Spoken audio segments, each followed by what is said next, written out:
Guys, ഇന്ന് scroll ചെയ്ത് പോകുന്ന സമയത്ത് ഞാനൊരു വീഡിയോ കണ്ടിരുന്നു. അപ്പൊ നമുക്ക് പ്രതികരിക്കാതെ ഇരിക്കാൻ വയ്യ. കാരണം മുസ്ലിങ്ങളെ ഒരുമാതിരി ആക്ഷേപിച്ചിട്ടുള്ള വർത്താനാണ് പറഞ്ഞത്. അപ്പൊ നമുക്ക് പ്രതികരിച്ചിട്ട് തിരിച്ചു വരാം. സ്നേഹിച്ച തട്ടമിട്ടൊരു പെൺകുട്ടി. ഒരുപാട് ഇഷ്ടമാണ് യാത്ര ചെയ്യാൻ. പിന്നെ ഒന്നും നോക്കിയില്ല, തന്റെ സ്കൂട്ടറായ ആക്സസ് 125മായി ഇന്ത്യ. നമുക്ക് വിഷയത്തിലേക്ക് വരാം. എവിടെയാണ് തട്ടമിട്ട പെൺകുട്ടികൾക്ക് യാത്ര ചെയ്യാൻ പാടില്ല എന്ന് പറഞ്ഞത്? ഞാൻ കേട്ടില്ല. നിങ്ങളൊരു വർഗീയവാദിയായി ചിത്രീകരിക്കണം. ഇസ്ലാമിനെ കുറിച്ച് നിങ്ങൾക്ക് അറിയോ? അറിയില്ലല്ലോ. അറിയില്ലെങ്കിൽ മുണ്ടാതെ നിൽക്കിട്ടോ.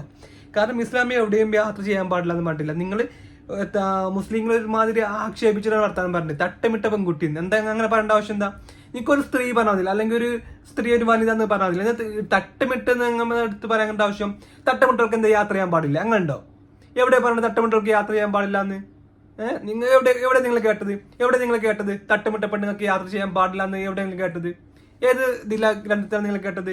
അല്ല, നിങ്ങൾ നിങ്ങൾക്ക് റീച്ച് വേണ്ടി നിങ്ങൾ എന്തും കുത്തിക്കയറ്റുന്ന ഒരു പരിപാടിയാകുമ്പോൾ നിങ്ങളാണ് മതത്തിൽ തീവ്രവാദം ഉണ്ടാക്കണമ്പോൾ നിങ്ങളാണ് ഈ ജനങ്ങളെങ്ങനെ കൂട്ടിയെടുപ്പിക്കുന്നത്. തട്ടമിട്ട പെൺകുട്ടി എങ്ങനെ പറയാൻ പാടും?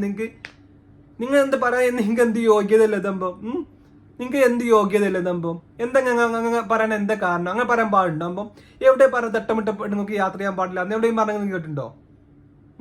എവിടെയും പറഞ്ഞ കേട്ട സ്ഥലങ്ങൾ പറഞ്ഞിട്ടുണ്ട്. അവിടെ പറഞ്ഞേ നിങ്ങൾ തട്ടമിട്ട പെണ്ണുങ്ങൾക്ക് യാത്ര ചെയ്യാൻ പാടില്ല അങ്ങനെ പറഞ്ഞ നിങ്ങൾ എവിടെ സ്ഥലം കാണിച്ചൊരു? ഏത് ഗ്രന്ഥത്തിൽ അങ്ങനെ തട്ടമിട്ട പെൺകുട്ടികൾക്ക് യാത്ര ചെയ്യാൻ പാടില്ല എന്ന് പറഞ്ഞ ഗ്രന്ഥങ്ങൾ ഇങ്ങനെ കാണിച്ചോലി. നിങ്ങൾ പറഞ്ഞല്ലോ തട്ടമിട്ട പെൺകുട്ടികൾ യാത്ര. എന്ത് തട്ടമിട്ട പെൺകുട്ടി എന്ന് മാത്രം എടുത്ത് പറഞ്ഞ് ഒരു പെൺകുട്ടി യാത്ര ചെയ്യുക പറഞ്ഞാൽ മതിയല്ലോ നിങ്ങൾക്ക്. നിങ്ങളൊക്കെ അല്ല കുറച്ച് ആൾക്കാർ കൂടിയിട്ടാണ് ഇങ്ങനെ ഒരു കുത്തിത്തിരിപ്പുണ്ടാക്കുക. കുത്തിത്തിരിപ്പല്ലേ, അതാണ് നിങ്ങളെ പരിപാടി. കുത്തിത്തിരിപ്പുണ്ടാക്കുക. ഇനി നാളെ പറയും പൊട്ടു തൊട്ടൊരു പെൺകുട്ടി. എന്താ പൊട്ടു തൊട്ട കുട്ടിക്ക് എന്താ യാത്ര ചെയ്യാൻ പാടില്ലേ? നാളെ പറയും കുരിശുമാല ഇട്ടൊരു പെൺകുട്ടി. അങ്ങനത്തെ പറയേണ്ട ആവശ്യം? ഒരു പെൺകുട്ടി എന്ന് പറഞ്ഞാൽ മതിയല്ലോ നിങ്ങൾക്ക്. എന്താ കുരിശുമാല ഇട്ട കുട്ടിക്ക് യാത്ര ചെയ്യാൻ പാടില്ലേ? അതോ പൊട്ടു തൊട്ട കുട്ടിക്ക് യാത്ര ചെയ്യാൻ പാടില്ലേ? തലയിൽ തട്ടൊട്ടക്ക് യാത്ര ചെയ്യാൻ പാടില്ലേ? അപ്പൊ എവിടുന്നാ നിങ്ങൾ ഇതൊക്കെ പഠിക്കണം? നിങ്ങൾ മിനിമം ഒരു മാനേഴ്സിങ് സംസാരിക്കാൻ നിങ്ങള്. അപ്പോൾ എനിക്ക് ഇങ്ങളെ കണ്ടപ്പോൾ എനിക്ക് പ്രതികരിക്കാൻ തോന്നിയപ്പോ ഒരുമാതിരി എന്താ പറയാ, ഒരുമാതിരി വർഗീയത ആയിട്ട് ചിന്തയായിട്ട് വരുന്ന ആൾക്കാരാണ് ഇവരൊക്കെ എന്താ പറയാമ്പോ. അപ്പോൾ എനിക്ക് കണ്ടപ്പോൾ പ്രതികരിക്കാൻ തോന്നി. അങ്ങനെ വന്നാണ് നെക്സ്റ്റ് വീഡിയോയിൽ കാണാം. ഓക്കെ.